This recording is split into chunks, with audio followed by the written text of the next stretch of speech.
In today's video, I'll show you how you can copy color grading from any video in Premiere Pro. So let's get started.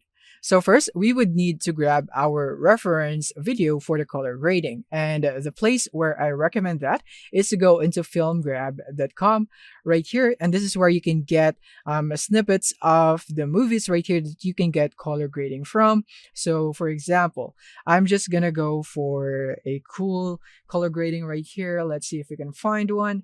And I think this one right here is quite good, but I think this one is better. So I'm going to go click here.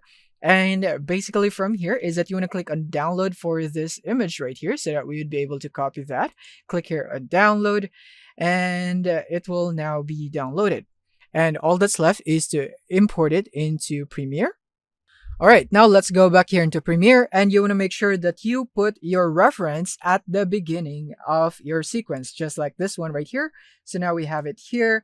And once you have put that in the beginning, is that you want to navigate into the clip that you would want to apply the color grading into. And from here, you would want to go into lumetric color. So as for this workspace, I don't have lumetric color. So I'm just going to go here, click here and go into color so that we can get the lumetric color in here.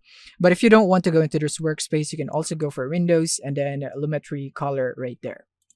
And now once you're here is that you want to select your video and then navigate here into color, wheels, and match. And then go into color match and go click here on comparison view.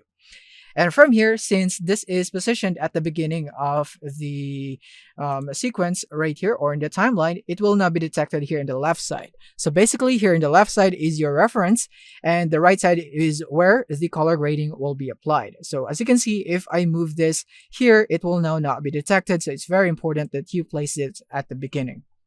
And now, once you're ready, is that all you have to do now is click on apply match and it will now apply the same color grading into your footage. And now here's the result. As you can see, the color grading is really similar. AI really did a great job in here. So that's it on how you'd be able to do this. Thank you for watching and see you in the next one.